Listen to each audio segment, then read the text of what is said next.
मकर संक्रांति का जो दिवस है वो कोई साधारण नहीं। आप लोग दान करते हो मकर संक्रांति में? कितनी चीजें दान करते हो? और सुहागन माताओं को देते हो ना? क्या देते हो? कितने देते हो?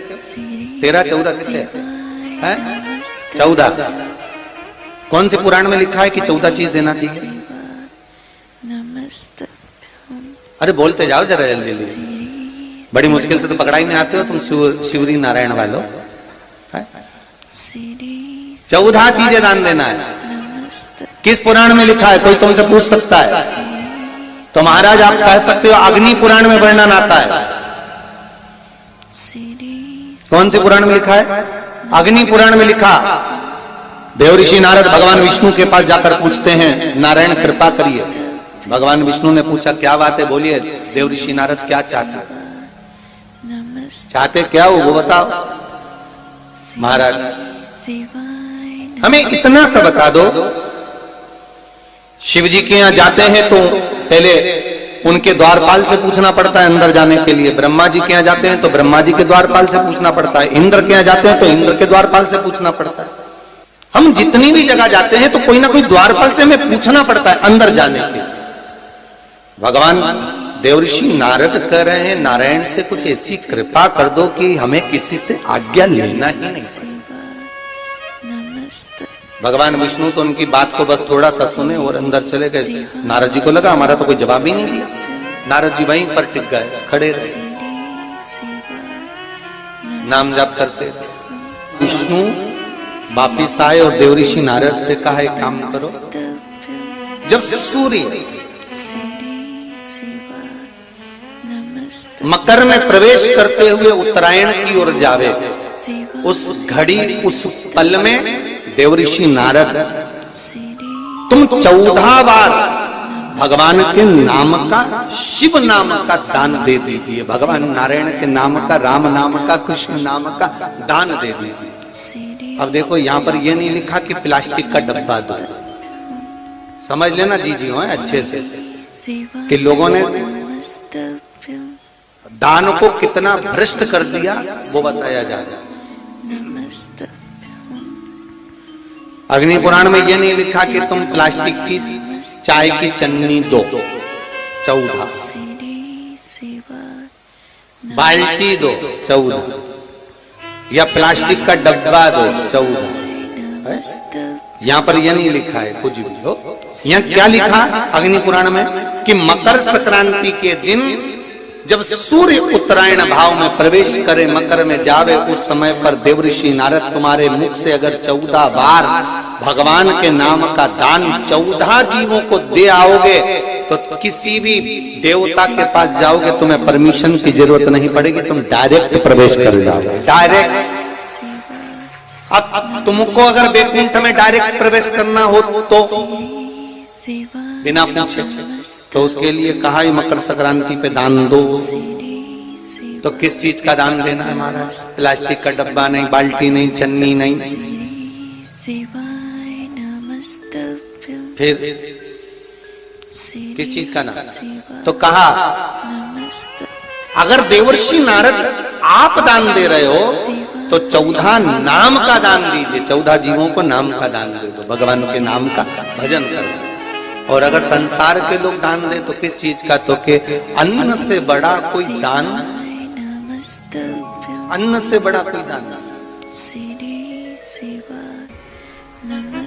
अच्छा कई लोग कहते हैं कि सूर्य की उत्तरायण का क्रम है, ये क्रम है, ये पूजन का क्रम है, तिल्ली के लड्डू का क्रम है लड्डू बना लो तिल्ली का, इसका क्रम है। पर अगर स्कंद पुराण उठाओ तो स्कंद पुराण में अगर मकर संक्रांति के क्रम को यदि पढ़ोगे तो मालूम पड़ेगा कि पूरे वर्ष में एक दिन ऐसा था जिस दिन भगवान शिव और नारायण ये दोनों, इसलिए आज भी हिंदू धर्म में गुड़ के लड्डू तिल्ली के साथ मिलाते हैं। क्यों? उसका कारण कि शंकर और नारायण ये दोनों एक ही दिन, एक ही पल गंगा का स्नान करने के लिए एक भगवान शिव।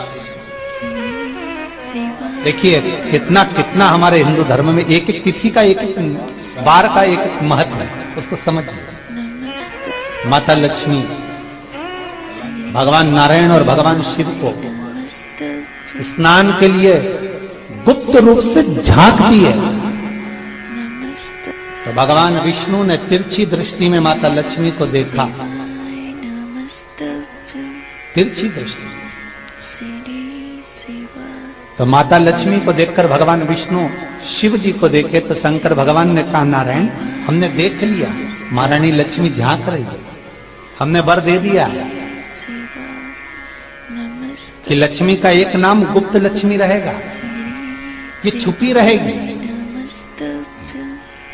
और आज मकर संक्रांति के दिन नारायण और शिव का दर्शन इस लक्ष्मी ने करा है।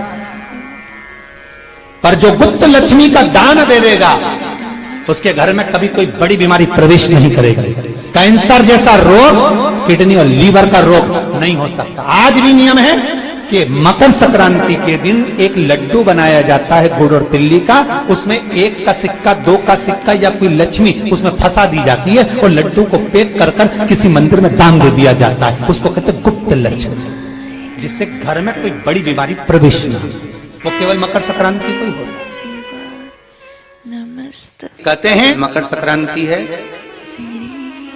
जिस समय पर कल सूर्य उत्तरायण आ जाए और पहले दिन उत्तरायण के दिन ही जब संध्या का समय होता है, शाम का समय होता है, महाराज संध्या का जो समय होता है शाम का, अगर कोई बच्चा पलंग पर बाथरूम करता हो, गंदगी करता हो, सारी औषधि कर ली, दवाई कर ली, और या बच्चा रात्रि को उठकर चिड़चिड़ करता हो या रोता हो रात भर, महाराज उसके लिए, या माता के स्तनों में बच्चे को पिलाने के लिए दूध ना आता हो उसके लिए, या बच्चा रुदन करता हो या बच्चा गंदगी करता हो उसके लिए, कल शाम के समय पर प्रथम दिन में जब भगवान उत्तरायण आ रहे हैं मकर राशि के अंतर्गत, तो शाम के समय पर मकर संक्रांति के दिन गुड़ को पानी में मिलाकर शिवजी पर लेपन कर दो, उसी हाथ को बच्चे को मंदिर के बाहर चटा दो महाराज, फिर वो पलंग पर कभी गंदगी नहीं करेगा।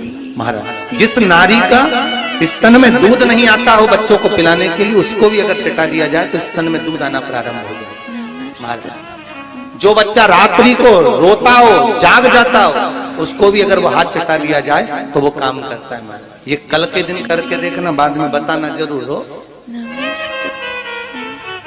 शुगर वाले जीव जिनकी शुगर ऊंची नीची हो रही हो, ज्यादा शुगर की परेशानी आ रही हो और इंजेक्शन लेना पड़ रहा हो, उनके लिए निवेदन है काली तिल्ली कल के लिए है ये खास तौर से, बाकी के शुगर के लिए तो उपाय और बाद में बता देंगे, पर कल के लिए जो करना चाह रहे हैं जिनकी शुगर लेवल में नहीं आ रही है, काली तिल्ली शंकर भगवान के शिवलिंग पर समर्पित कर दो और उस काली तिल्ली को जब शिव जी पर चढ़ाएं तो महाराज हाटकेश्वर महादेव का नाम लेना है। कौन से महादेव? हाटकेश्वर महादेव का नाम लेना है और शंकर भगवान पर काली तिल्ली चढ़ाते जाना है। उसमें कंकर नहीं हो, सफेद तिल्ली का एक भी दाना नहीं हो, इसका ध्यान रखिए।